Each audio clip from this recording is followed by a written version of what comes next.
옆 사람과 이렇게 인사하겠습니다. 사랑하고 축복합니다. 사랑하고 축복합니다.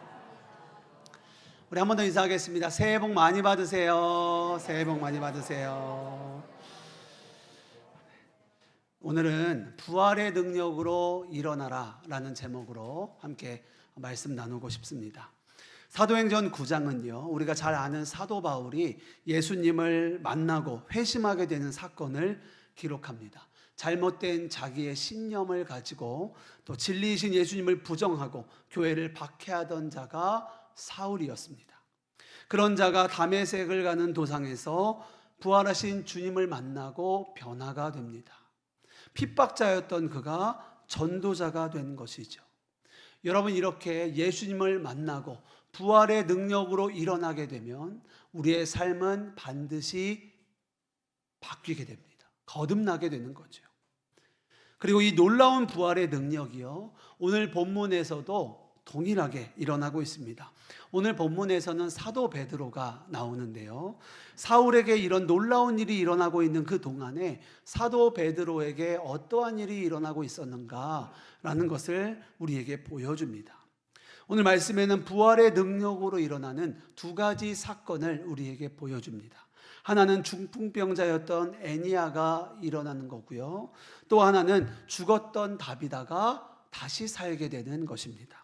오늘 이 두 사건을 통하여 부활의 능력으로 일어난다는 것이 무엇인가에 대하여 함께 말씀을 나누고 은혜 나누기 원합니다. 먼저 애니야입니다. 사도 베드로가요, 루다에 살고 있는 성도들을 만나기 위하여 갔다가 애니야를 만나게 됩니다. 그녀는 중풍병자였습니다. 8년 동안 병상에 누워있을 수밖에 없는 그런 상태였어요.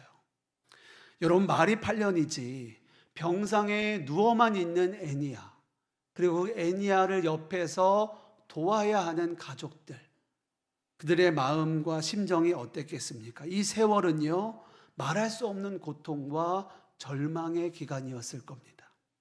그런 애니야를 오늘 베드로가 만난 겁니다.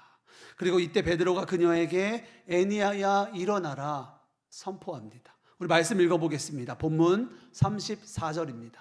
읽겠습니다. 베드로가 이르되 애니야야 예수 그리스도께서 너를 낫게 하시니 일어나 내 자리를 정돈하라 한데 곧 일어나니. 아멘.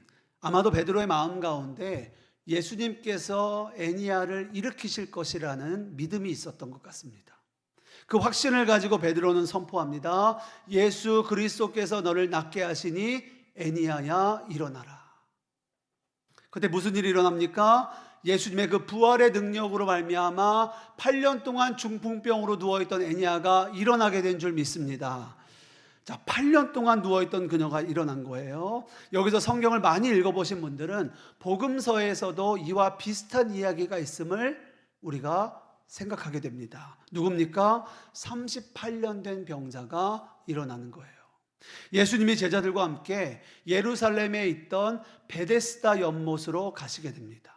거기에는 전국 각지에서 몰려들었던 병자들이 운집해 있었어요. 그 이유가 무엇이냐면 그 베데스다 연못에 천사가 내려왔을 때 그때에 물이 동하게 되는데, 그 물이 동할 때 가장 먼저 베데스다 연못에 들어가는 이는 그가 어떠한 병을 가지고 있던지 바로 낫게 되어지더라라는 겁니다.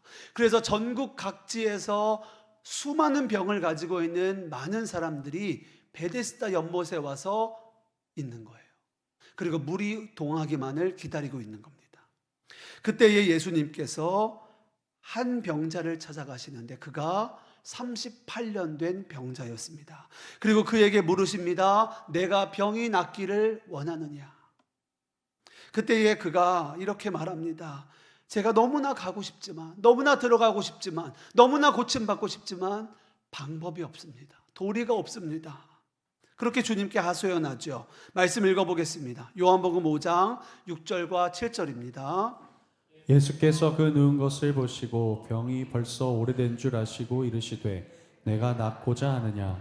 병자가 대답하되 주여 물이 움직일 때에 나를 물에 넣어주는 사람이 없어 내가 가는 동안에 다른 사람이 먼저 내려가나이다. 아멘. 이렇게 38년 동안 그는 고침받지 못하고 있는 겁니다. 여러분, 그때 주님께서 그에게 무슨 말씀을 하시는가? 이것이 요한복음 5장 8절 바로 다음 절인데요. 이르시되 일어나 내 자리를 정돈하고 걸어가라는 거예요. 내 자리를 들고 걸어가라 말씀하시는 겁니다. 그때 이 38년 된 병자가 자리를 들고 일어난 줄 믿습니다. 자, 그런데요, 여기서 우리가 조금 더 깊이 보고 싶은 것은 이 38년 된 병자에게 예수님이 하신 말씀이에요. 일어나 걸으라 라고만 하지 않으시고요, 일어나 내 자리를 들고 걸으라 하셨어요. 다시 한번요, 일어나 걸으라고만 하지 않으시고요, 내 자리를 들고 걸으라 말씀하셨습니다.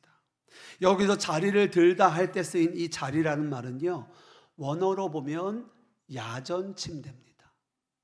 그러니까 이 38년 된 병자가 38년 동안 깔고 누워 있었던 그 자리를 말하는 거예요. 여러분, 38년입니다. 38년 동안 그 중환자가 깔고 누웠던 거적자리라면 얼마나 지저분하고 얼마나 더럽고 불결하고 냄새나고 또 역겨웠겠습니까? 그리고 그 거적자리의 주변은 얼마나 어수선했겠습니까? 자, 그런데 예수님이 그에게 일어나 내 자리를 들고 걸으라 말씀하시는 거예요. 무슨 의미일까요? 여러분, 예수님은 단지 그 38년 된 병자의 그 질병만 치유하시는 것이 아니에요. 그 육신만 일으키시는 것이 아닙니다. 그 삶의 자리도 함께 회복시키시는 줄 믿습니다. 자, 이 그림 그대로 애니야에게 가져와 보겠습니다. 지금 베드로가 8년 동안 중풍병으로 누워있던 애니야에게 일어나라고 말해요. 그에게 예수 그리스도께서 너를 낫게 하시니 일어나라 선포합니다. 자, 그런데 여기에 어떤 말이 함께 들어가 있는가? 우리 말씀 다시 한번 읽어보겠습니다. 사도행전 9장 34절입니다. 읽겠습니다. 베드로가 이르되 애니야야, 예수 그리스도께서 너를 낫게 하시니 일어나 내 자리를 정돈하라 한데 곧 일어나니. 아멘. 일어나라와 함께 어떤 단어가 함께 있죠? 정돈하라는 거예요. 내 자리를 정돈하라.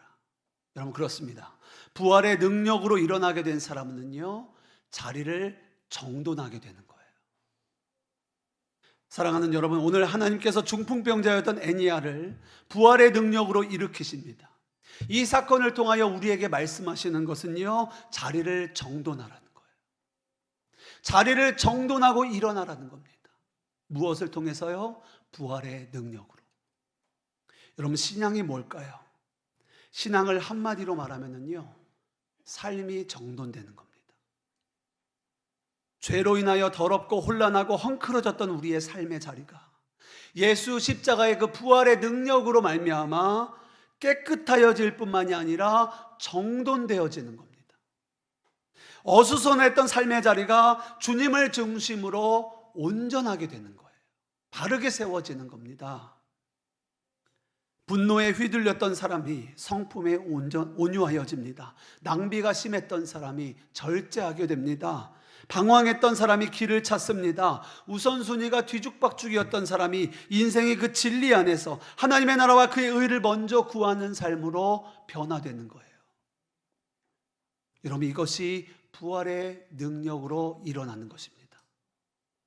그러므로 내가 예수님을 믿는다고 말하면서도 삶의 자리가 정돈되지 않은 채로 살아간다면 내가 아직 부활의 능력으로 온전히 살아가지 못하고 있는지도 모르는 거예요. 고든 맥도날드가 쓴 내면 세계의 질서와 영적 성장이라는 책이 있습니다.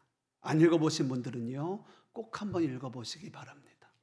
1984년에 처음 출간돼서요, 전 세계 100만 부 이상이 판매되고 수많은 그리스도인들이 도전을 받고 또 감명을 준 책이기도 합니다.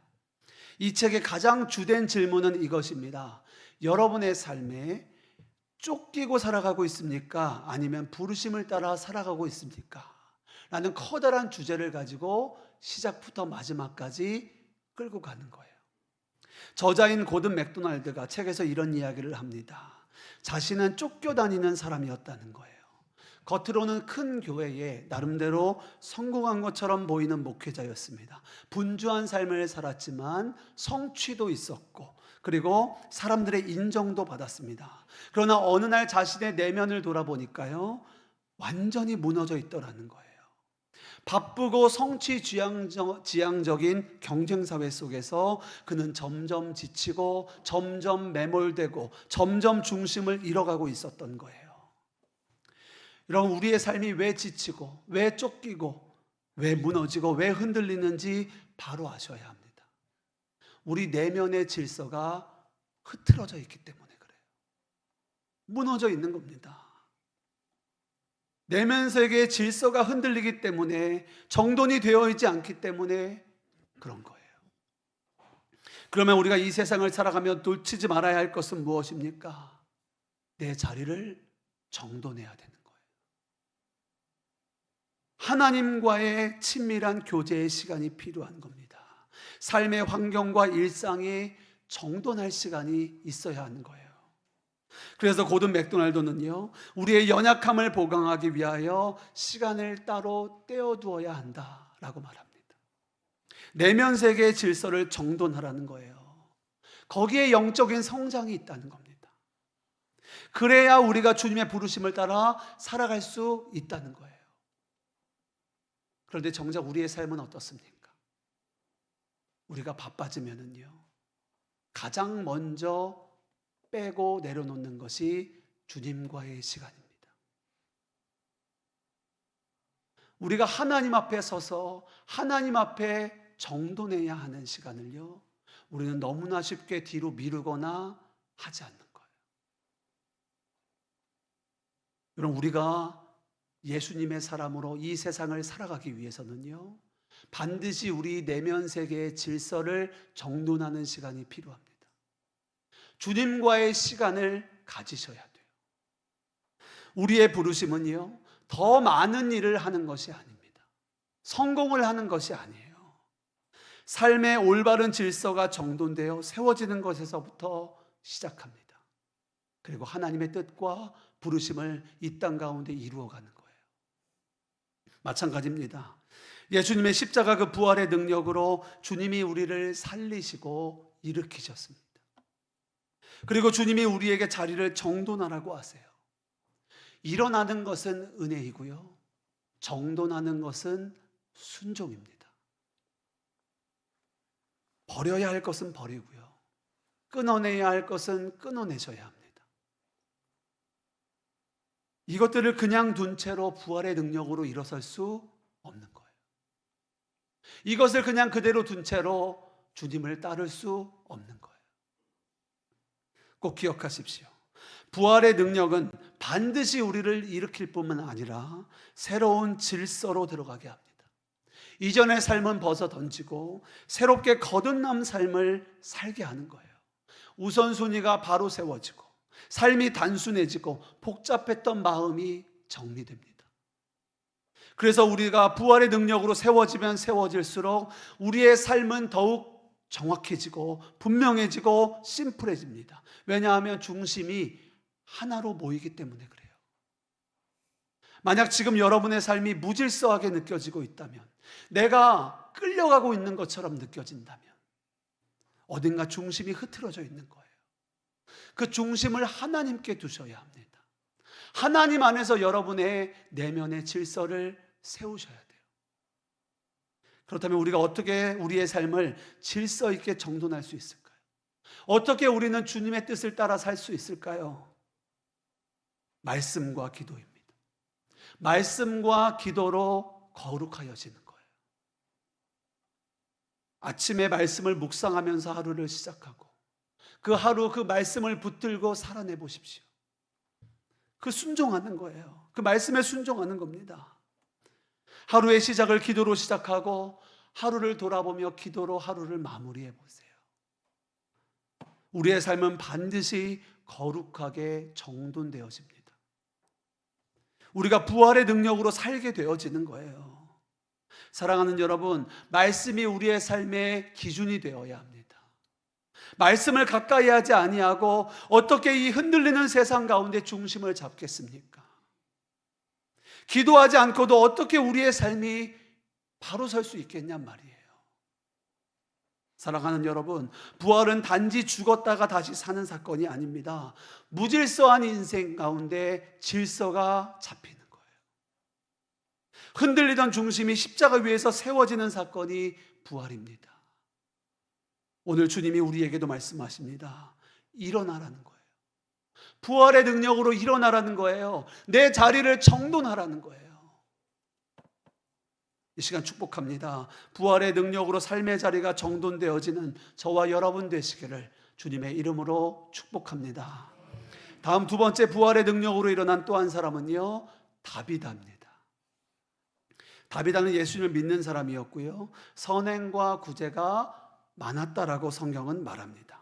그런데 그가 병에 들어 죽게 되어진 거예요. 그가 죽자 교회 성도들과 주변의 수많은 과부들이 베드로에게 간청합니다. 그래서 베드로가 오게 된 거죠. 이미 다비다는 죽어 있었습니다. 시체를 씻어 다락에 누워 있었어요. 그때 베드로가 무릎을 꿇고 시체를 향하여 다비다야 일어나라 기도하였을 때 그가 다시 살게 된 줄 믿습니다. 우리 말씀 40절 말씀 같이 읽겠습니다.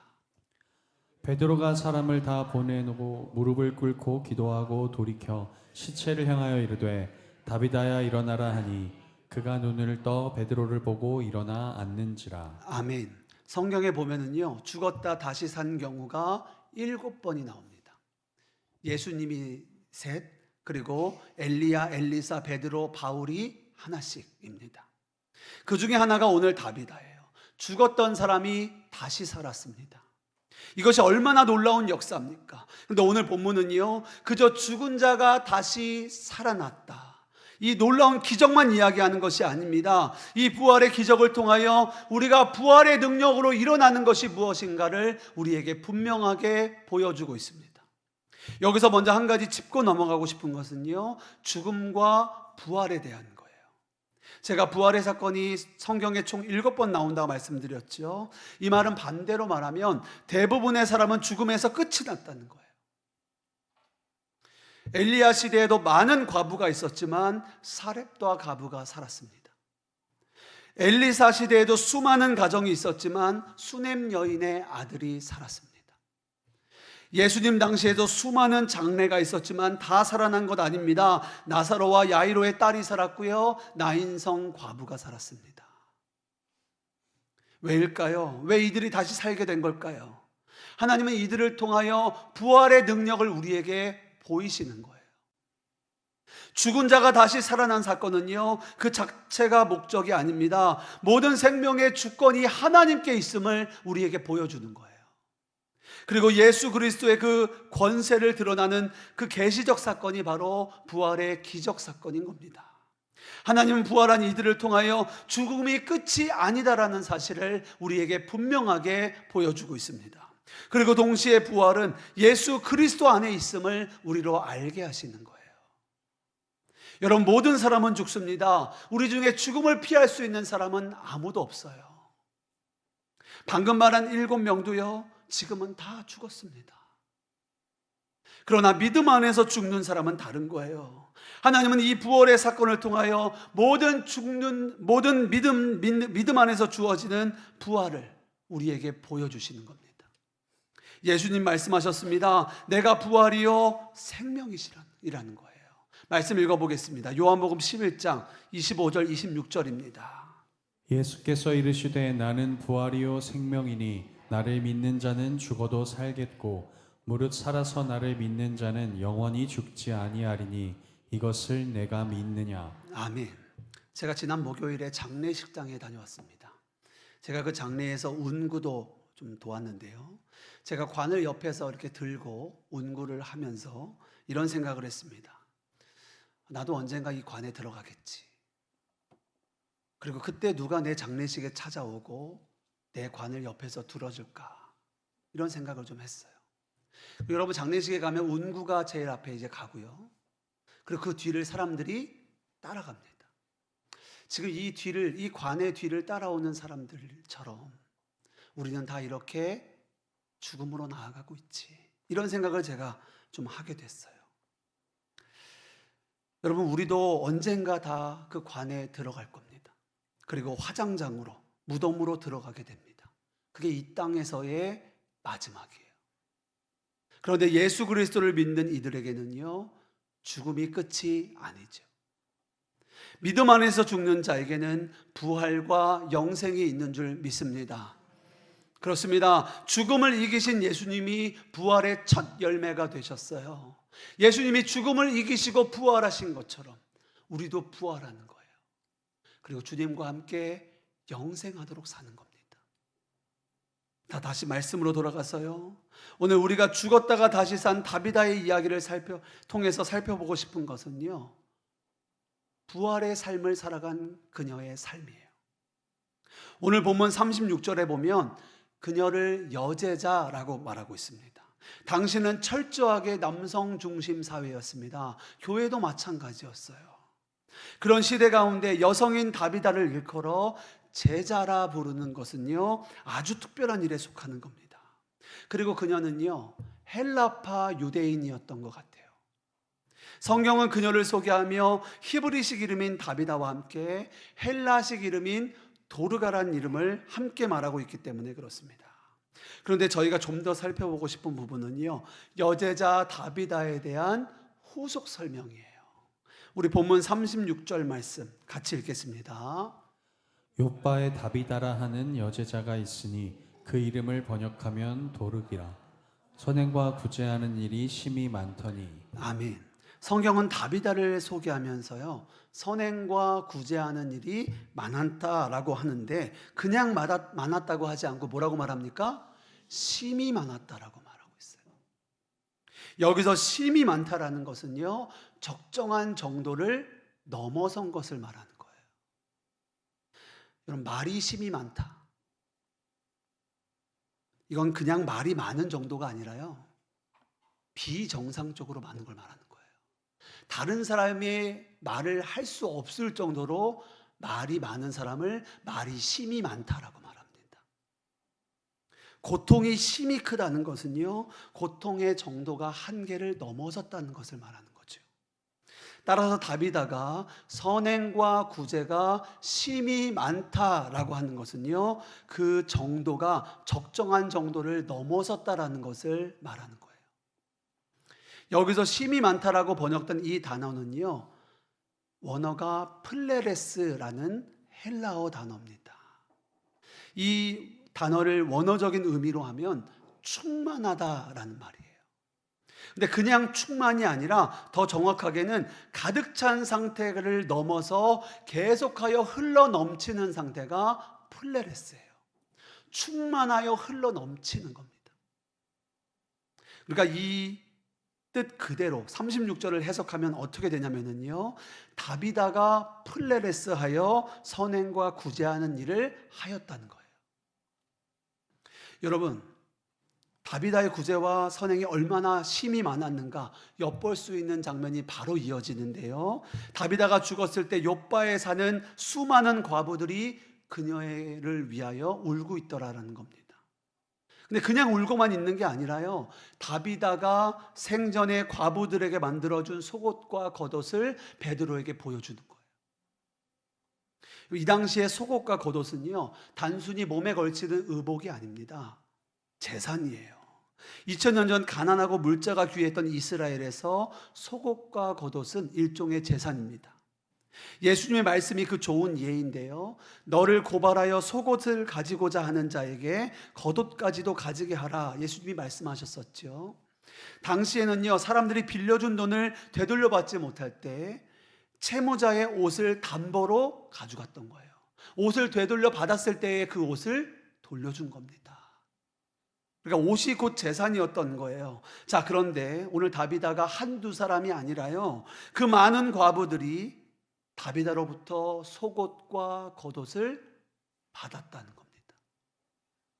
그런 다비다가 죽자 그녀를 기억하며 수많은 과부들이 찾아와 울고 있는 거예요. 무엇 때문일까요? 다른 것이 아닙니다. 여제자였던 다비다는 주님의 사랑으로, 주님의 은혜로 충만한 거예요. 그리고 계속하여 흘러 넘친 겁니다. 다윗은 그 충만한 사랑과 받은 은혜를 흘려보내는 삶을 산 겁니다. 얼마나요? 심히 많이요. 그 청년 바보사라는 책이 있습니다.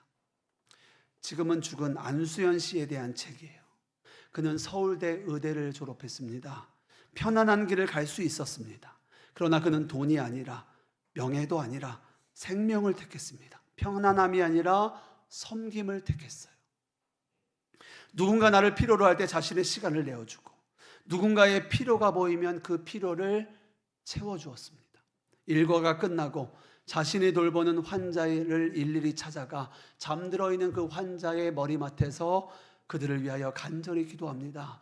자신이 좋아하는 것, 아끼는 것들을 아낌없이 다른 사람들과 나누었어요. 안수연 씨가 33살의 나이로 하나님의 품에 안겼습니다. 이번에 장례식장에 4,000명이 넘는 사람들이 몰려왔습니다.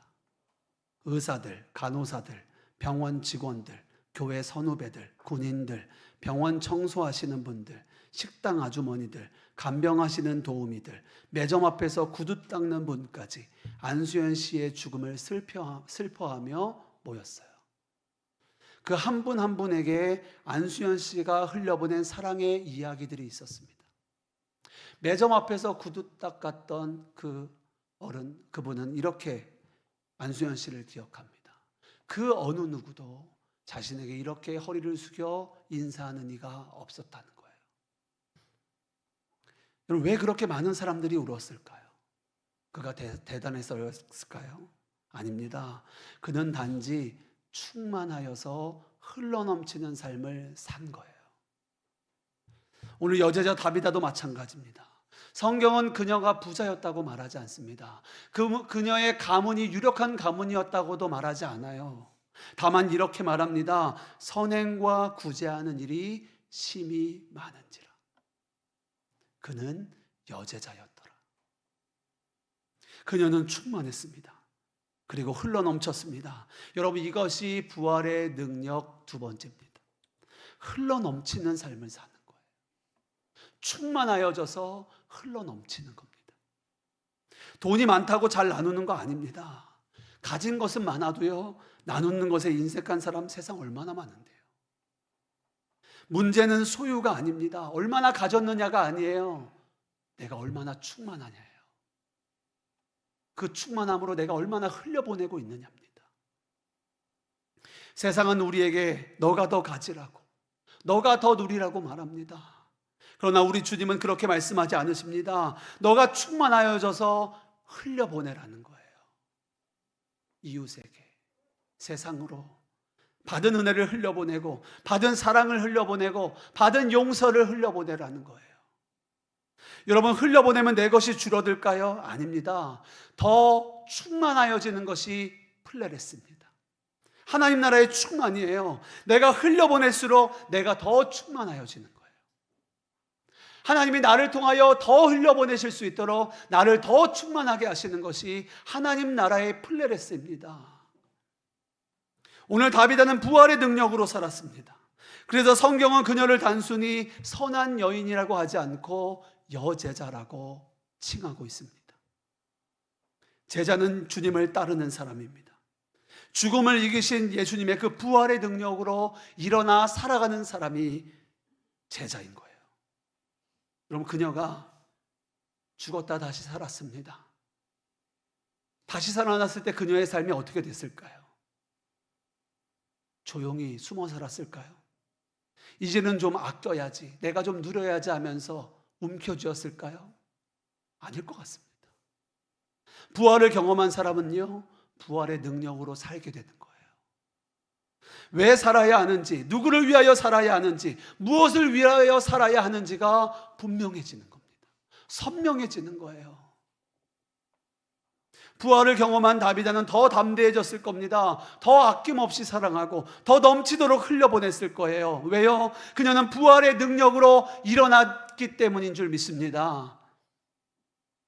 부활의 능력으로 충만하여진 거예요. 사랑하는 여러분, 우리도 마찬가지입니다. 우리도 죽음을 이기시고 부활하신 예수님을 믿습니다. 우리는 십자가에서 옛사람이 죽었고 그리스도 안에서 새 생명을 얻은 자들입니다. 누구든지 그리스도 안에 있으면 새로운 피조물이라. 이전 것은 지나갔으니 보라 새 것이 되었도다. 우린 예수 안에서 부활한 자들입니다. 예수님이 죽음을 이기시고 부활하신 것처럼 우리도 부활한 자들이에요. 사랑하는 여러분, 부활의 능력으로 충만하여져서 흘려보내는 삶을 사시는 저와 여러분 되시기를 주님의 이름으로 축복합니다. 말씀을 정리하겠습니다. 오늘 애니야가 일어난 것도, 다비다가 살아난 것도 베드로의 능력이 아닙니다. 죽음을 이기신 예수 그리스도의 부활의 능력 때문인 줄 믿습니다. 부활의 능력은 두 가지입니다. 첫째로 삶이 정돈돼요. 무질서에서 질서로 돌아옵니다. 흔들리던 삶의 중심이 십자가와 그 진리 위에 바로 세워지는 거예요. 그리고 두 번째, 충만하여져서 흘러넘치게 됩니다. 사랑이 흘러가고 은혜가 흘러가고 용서가 흘러갑니다. 그렇습니다. 부활의 사건은 그저 미래의 사건이 아니라 지금도 우리 가운데 역사하시는 하나님의 능력이 되는 줄 믿습니다. 그런데 오늘 정말 놀라운 것은요, 이렇게 이 두 사람이 부활의 능력으로 서니까요, 그 변화가 개인에서 끝나지 않더라는 거예요. 35절에 보면 중풍병자 애니야가 일어나자 그가 살던 룻다의 사람들이 그녀를 보고 죽게로 돌아옵니다. 42절에도 보면은요, 다비다가 다시 살아나자 그녀가 살던 욥바의 많은 사람들이 주를 믿게 되어지는 거예요. 그렇습니다. 부활은 결코 한 개인의 체험으로 끝나지 않습니다. 하나님은 우리를 살리셔서 부활의 증인으로 서게 하세요. 그리고 우리가 부활의 공동체가 되게 하시는 겁니다. 이제 오늘부터 설 명절이 시작됩니다. 우리가 가족들을 만나겠죠. 오랜만에 보는 반가운 얼굴도 있고, 또 어떤 분들은 마음이 불편한 관계도 있을 수 있습니다. 사랑하는 여러분, 부활의 사건은 우리 개인에게서만 필요한 것이 아닙니다. 우리 가정에 더욱 필요합니다. 아직 예수를 알지 못하는 이가 있습니까? 굳어져 있는 마음이 있습니까? 끊어진 대화가 있습니까? 이번 명절 여러분이 먼저 부활의 증인으로 일어나십시오. 굳이 말로 하지 않으셔도 정돈된 삶으로, 흘러넘치는 그 사랑으로, 은혜로, 부활의 능력으로 일어나십시오. 그렇게 여러분의 가족이 또 하나의 룻다가 되고 또 하나의 욥바가 되는 거예요. 그렇게 우리 안에 관계가 살아나고 굳어버린 마음들이 풀어지고 대화가 회복되고 그 가정 가운데 구원의 역사가 일어나게 되어질 줄 믿습니다. 그렇게 부활의 능력으로 일어나시는 저와 여러분 되시기를 주의 이름으로 축복합니다.